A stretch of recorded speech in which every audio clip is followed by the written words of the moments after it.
listen in with your VN Media News package for today, Tuesday, February 11th, 2020.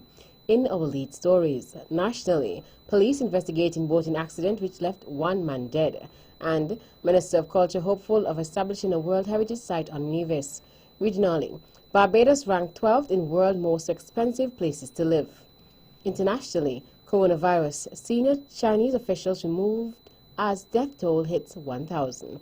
And in sports, West Indies rising star seals and young named in under-19 ICC team of the tournament. We'll have the details of these and other stories after this message.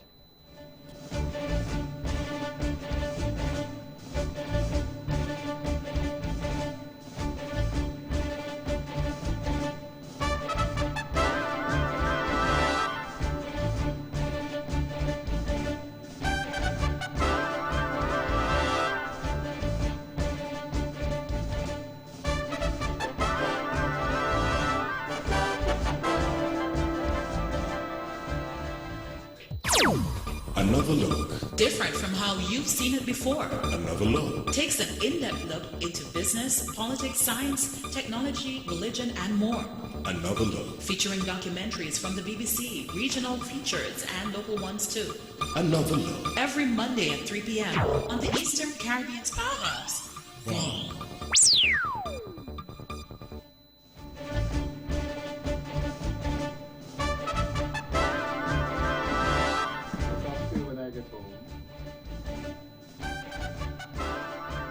News in detail.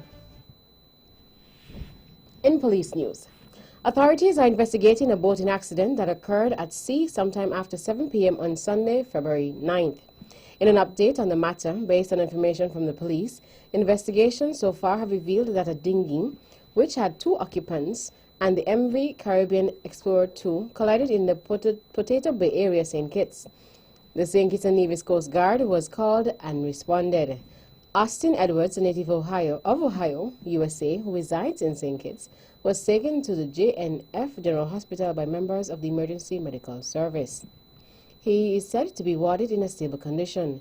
Timothy Doran of New York experienced difficulties at sea and drowned. He was pronounced dead by the district medical officer. Both men were in the dinghy, but the occupants of the MV Caribbean Explorer 2 were unharmed. Police investigations into the matter are ongoing. The Maritime Affairs Department will also carry out an investigation into the incident. 2 British World Heritage specialists, Mr. Barry Gamble and Mr. Paul Simons, currently on a 10-day visit saw historical sites, Bath Hotel, Bath Stream, and remains of the Fort Charles as potential UNESCO World Heritage Sites. In a meeting prior to the visit, the specialists were welcomed to the island and the discussion surrounding the architectural designs and conditions of the sites. Those in attendance were the Minister of Culture, the Honorable Eric Evelyn, Minister of Physical Planning and Environment, the Honorable Spencer Brand, Chairperson of the World Heritage Site Committee, Mrs. Evelyn Henville, Dr. Ernie Stapleton, Permanent Secretary in the Ministry of Communication and Works, and Mr. Keith Glasgow, Permanent Secretary in the Ministry of Culture. In an interview with the VUN Newsline, Minister Evelyn gave this feedback on the meeting with the specialists. The meeting went exceptionally well. What was done at the meeting is that the 2 heritage specialists were updating us on what they would have seen here in Nevis. They would have visited a number of sites, but the Bath Hotel and the Fort Charles were the main sites that they would have visited. And in essence, they were quite impressed with our remarkable heritage that we have here. They believe that our heritage here has quite a bit of potential, and with some work that needs to be done, they believe that we can, in the future, resubmit our bid for World Heritage status to UNESCO. They will be giving us some recommendations based on what they would have seen, and so we await those recommendations eagerly. And as I indicated, they are of the opinion that we do have a lot here to offer in terms of our history and our heritage. Minister Evelyn gave this comment regarding a potential World Heritage Site being declared in Nevis. Yes, of course, I think we do have a chance. Of course, we would have sent in a request. Unfortunately, that would have failed. But we are intent on doing the groundwork that needs to be done. As I said, once we get the recommendations, we would have already gotten some recommendations from the ICOMOS report, and we will now be getting some further recommendations from the two heritage specialists who would have visited. We will try as much as possible to follow those recommendations, do what needs to be done, and we are confident, based on what they would have said, that once we follow those recommendations, that we believe sometime in the future we will get World Heritage status here on the island of Niue. Minister of Culture, the Honorable Eric Evelyn. Currently, the government is in the process of launching a reclamation and protection project at Fort Charles to restore its architecture and slow down the erosion caused by the sea. Nevis's Premier, the Honorable Mark Brantley, has provided an update regarding the Pennies Recreational Park project. The groundbreaking of the proposed Pennies Recreational Park was held on July 14, 2019, and was done by Taiwanese President Her Excellency Tsai Ing-wen. The multi-million-dollar project is funded by the Republic of China, Taiwan, in collaboration with the Nevis Island Administration, NIA. The cost of the park is some US $3 million, of which the administration has committed some $370,000 of the amount. Here is Mr. Brantley. The park at Pennies, the work is ongoing. Already there's no work there physically, but we are growing the necessary plants already. The nursery for the Taiwanese is in full effect in preparing the plants. The EIA is being finalized because we indicated that we needed that. The contracts have been signed, of course, for the construction. They were proposing to have the barricades put up already, but I've asked them not to until we're ready, because we understand the area is used for parking and things like that. So I said, let us wait until we're ready to do the actual construction, and they've indicated that we should see construction very soon. By March, we are told that we should see the actual construction on the ground there. Premier of Nevis, the Honorable Mark Brantley. Minister of International Trade, the Honorable Lindsey Grant, stated during a visit to the C.A. Paul Southwell Industrial Site in Bastia on February 10th that the manufacturing industry contributes significantly to the economy. The minister visited the industrial site along with other cabinet members, including Prime Minister Dr. the Honorable Timothy Harris, Deputy Prime Minister the Honorable Sean Richards, Senior Minister the Honorable Vance Amory, the Honorable Eugene Hamilton, and the Honorable Ian Liburd. Minister Grant, while at Sun Island Close, made remarks highlighting the importance of not only the manufacturing industry, but the hard work and dedication of the workers. He said that the industrial site employs in excess of 2,000 workers, noting that the manufacturing industry is important as it has created the ability for these persons to earn a living. The Minister of International Trade commended the work of the 65 persons currently employed at Sun Island Close. Minister Grant also commended persons who have been employed since the company's inception in 1976. The minister stated that the government of national unity wants to ensure that both employers and employees of the manufacturing sector are satisfied. 15 cases are listed for hearing when the Eastern Caribbean Court of Appeal sits at Sir Lee Llewellyn Moore Judicial and Legal Services Complex in Bastia in St. Kitts. The cases began on February 10th and will end on February 14th. A preliminary cause list dated January 22nd, 2020, listed 28 matters including criminal appeals from the High and Magistrate Courts. According to the St. Lucia-based Court of Appeal Registry, judges of the Appeal Court will hear 8 applications, 5 High Court civil appeal cases, including one from Antigua and Barbuda Circuit, to be heard over a 2-day period, and 2 magisterial civil appeal matters. On Monday, 10th February 2020, the newly appointed representative of the Pan-American Health Organization, PAHO, and World Health Organization, WHO, for Barbados and Eastern Caribbean countries, Dr. Yeteris Gebre, presented his credentials to the Premier of Nevis and Minister of Foreign Affairs, the Honorable Mark Brantley. Mr. Brantley took the opportunity to welcome Dr. Gebre to the Federation and recognize PAHO WHO for collaborating closely with the region. A part of the discussion were the topics of accessibility to health care for all persons in St. Kitts and Nevis and the wider region, the novel coronavirus and communicable diseases and emergencies. Dr. Gebre, an epidemiologist and preventative medicine specialist with 24 years of public health leadership and management experience, is also accredited to St. Kitts and Nevis, the French departments of Guadeloupe, Martinique, and French Guiana, and the United Kingdom overseas territories of Angola, British Virgin Islands, and Montserrat. A national of Jamaica, Dr. Gibril has worked with health teams and national officials in Bahamas, Jamaica, Suriname, Trinidad and Tobago, and 12 Eastern Caribbean countries, where he helped to increase utilization of health services, eliminate barriers to access, reduce health inequalities, and improve health outcomes. And finally, a beginners-only hat-making workshop will be held here on Nevis. The workshop, which is held annually, is organized by the Department of Gender Affairs with the aim of empowering individuals with a new skill. Last year, Miss Cassandra Chapman taught some 20 participants in the art of millinering, hat-making decoration, and sew in trimmings in hopes of creating more producers rather than consumers in the general market. This year, the workshop is scheduled to take place at the Gender Affairs Conference Room from March 16th to March 20th, 2020. That's the national news segment. You can visit our website at www.vonradio.com or check us out on Facebook at Von Radio or our Von Radio YouTube channel for these and other stories. News from across the region is next.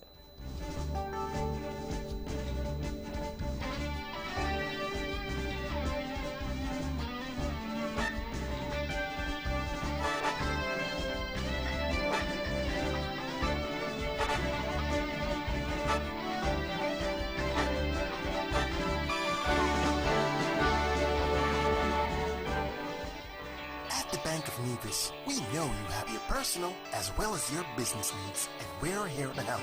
Our knowledgeable staff will work with you to help you achieve the financial success that you or your company needs in a competitive market. We offer solutions to make your banking experience easier, like our savings and checking accounts. Be sure to ask about our youth savers accounts and our Bank of Nevis Go Club. We offer a wide range of personal loans, including mortgage, land, student, auto, and consumer loans. Have access to your funds instantly with our BeOnline internet banking and our debit and credit cards. We make international banking and investing easy. How's your business? Give it the leverage it really needs by letting the Bank of Nevis assist you with all the necessary funding for all your business expenses. It's that easy. What are you waiting for? The Bank of Nevis Limited, improving the quality of life. Like us on Facebook at www.facebook.com/The Bank of Nevis.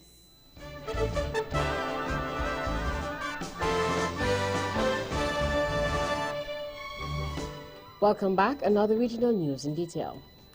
Barbados has been ranked one of the world's most expensive places to live. In its 2020 index in the countries where the cost of living was highest, international business publication CEO World magazine placed Barbados 12th out of 132 countries. Switzerland was deemed the most expensive place to live, followed by Norway, Iceland, Japan, Denmark, Bahamas, Luxembourg, Israel, Singapore, South Korea, Hong Kong, and Barbados. The most affordable places to live in the publication added was Pakistan. The others in order of ranking were Afghanistan, India, Syria, Uzbekistan, Kyrgyzstan, Tunisia, Venezuela, Kosovo, Georgia, Nepal, and Egypt.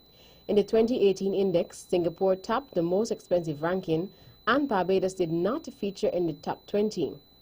According to CEOWorld.biz, Puerto Rico ranked 25th. Out of the Cayman Islands.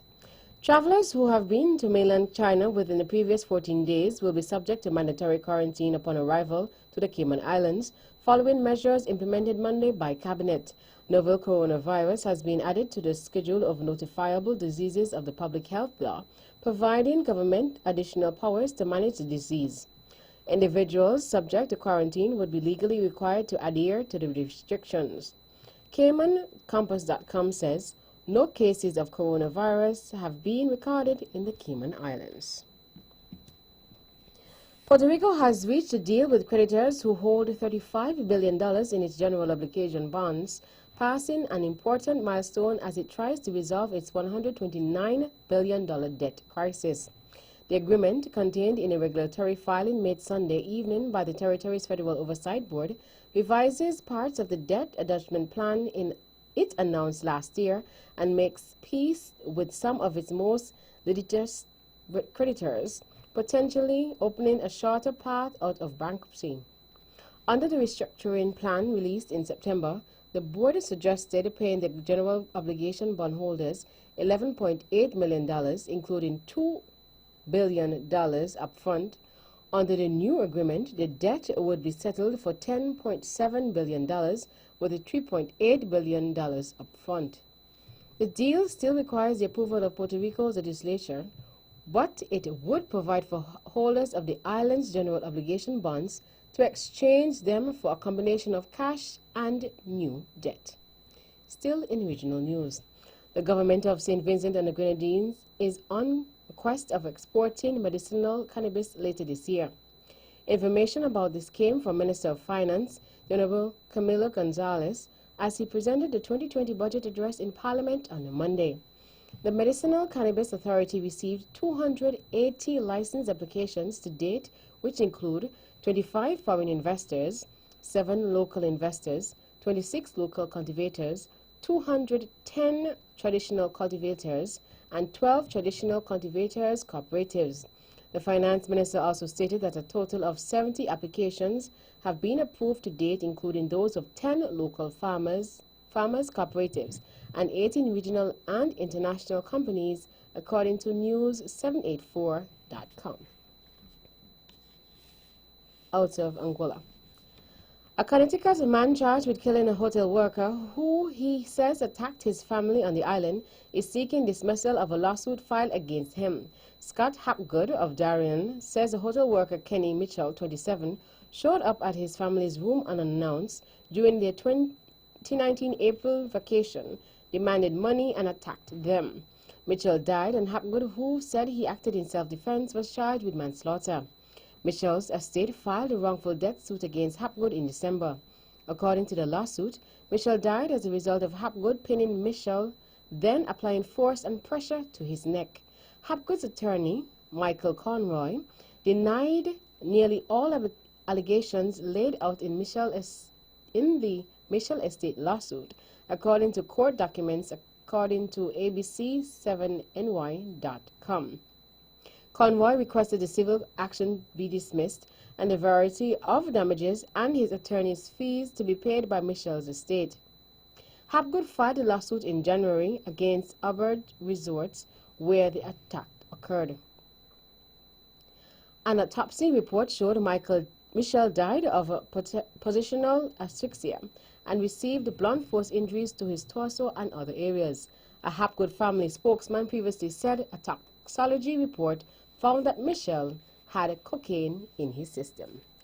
And finally, Dominica's Prime Minister Roosevelt Skerrit welcomed the election of 24-year-old Philip Rowling as the Deputy Speaker of the Dominica Parliament, saying that he was confident it augured well for the development of young people throughout the region. Mr. Skerrit was speaking at the first session of the Dominica Parliament since the December 6 general elections last year. Rowling is the grandson of former Speaker Alex Boyd Knights. Mr. Skerrit also said he was confident that young people given an opportunity to serve can do well.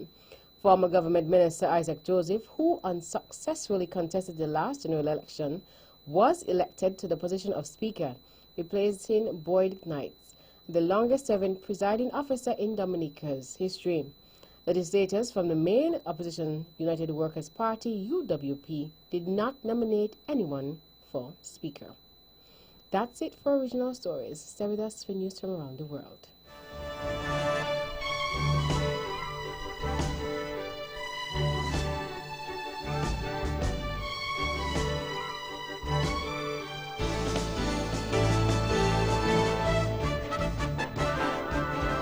Welcome back, and now the international news in detail. China has removed several senior officials over their handling of the coronavirus outbreak as the death toll passed 1,000. The party secretary for the Hubei Health Commission and the head of the commission were among those who lost their jobs. They are the most senior officials to be demoted so far. The deputy director of the local Red Cross was also removed for dereliction of duty over handling of donations.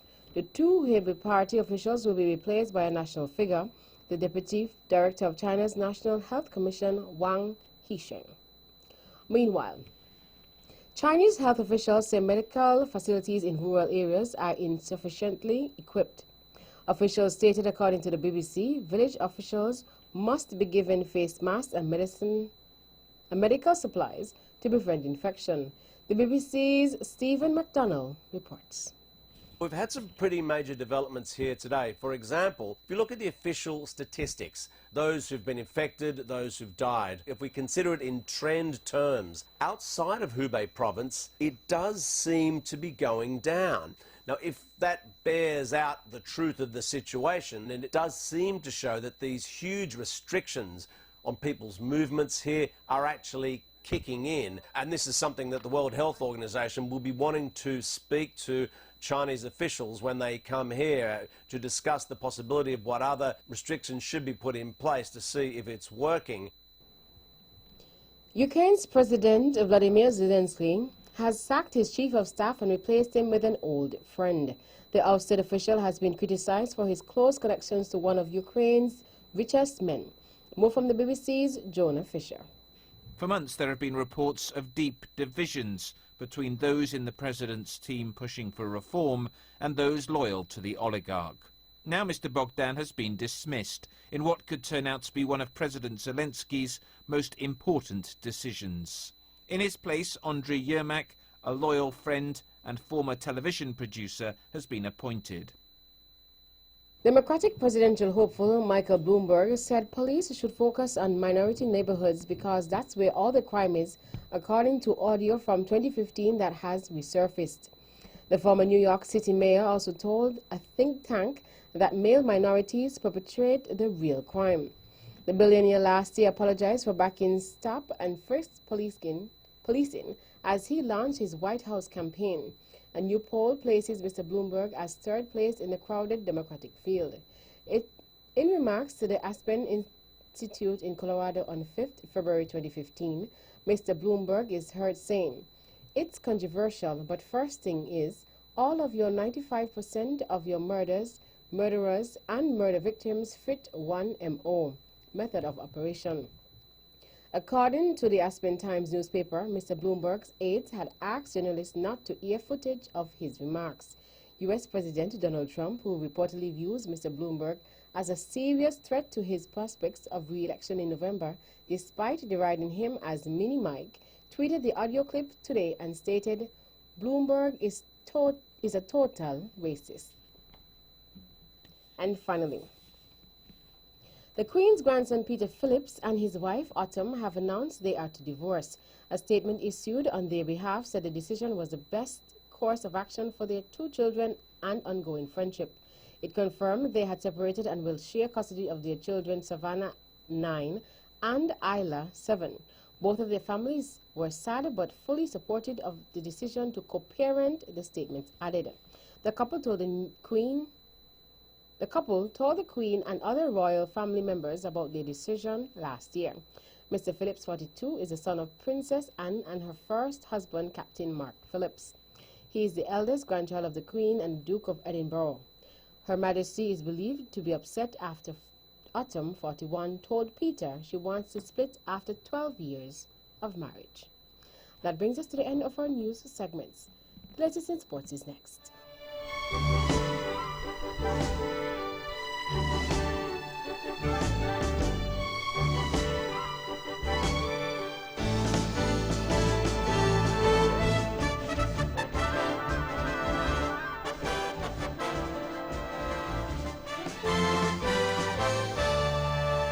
Let TDC Financial Services help you go for your goals. Whether you're thinking of taking that grand vacation, down payment on a house, higher education, TDC Financial Services has various plans that will allow you to go for your goals. Choose from the Accumulator Plus, Investment Starter Plan, and Fixed Deposit. Ready to go for your goals? Visit us at TDC Financial Services, where money is made easy.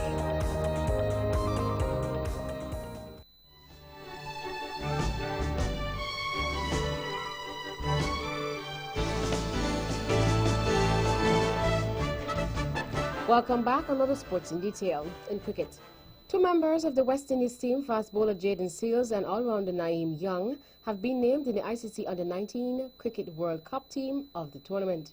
ICC made the announcement on Monday after the event ended on Sunday, with Bangladesh defeating India in the final to win their first title at this level. Seales, who is from Trinidad and Tobago, was hailed as the best fast bowling talent in the tournament. The strongly built 18-year-old consistently topped 90 miles per hour and ended with 10 wickets at an average of 18.30 runs per wicket. Still in cricket, Anisa Mohammed with the ball and Deandra Dottin with the bat ensured the West Indies women a 6-wicket victory over Pakistan women in the first of 3 unofficial practice matches ahead of the ICC Women's T20 World Cup. Winning the toss and batting first, Stephanie Taylor and her team had the Pakistanis in early trouble as the wickets started tumbling in the second over. The first ball of Chinel Henry's over saw Maniba Khan trapped LBW. Javera Khan became Chinel's second wicket, caught at slip by Hayley Matthews. Pakistan finished on 75, all out in 19.1 overs. Still in cricket.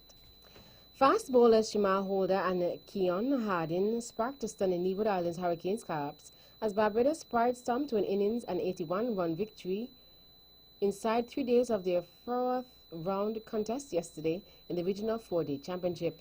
Starting Saturday's penultimate day at Warner Park on 10 without loss and still needing a further 207 runs to make pride bat again. Hurricanes failed to withstand a devastating assault from Holder and Hardin, who shared 5 wickets between them and crushed to 136 all out in their second innings. With the pre-series frontrunners and 5-time defending champions Guyana Jaguars crushing to a 7-run defeat against Jamaica Scorpions, Pride's 3rd successive victory lifted them to the top of the table. Bowling with pace and accuracy, Holder finished with 3 of 433, while Hardin claimed 2 for 27, spells which reduced the host to 24 for 5 at one stage. Colin Archibald, better known for his left-arm seam, salvaged some pride for Hurricanes with a whirlwind 53 of 32 deliveries, while left-hander Amir Khan Django struck 42, but neither innings could avert the inevitable result. Holder struck in the morning's first over with no runs added to the overnight score, removing Karen Powell to a catch at gully by substitute Justin Greaves. And that's it for sports. The General Weather Report is next.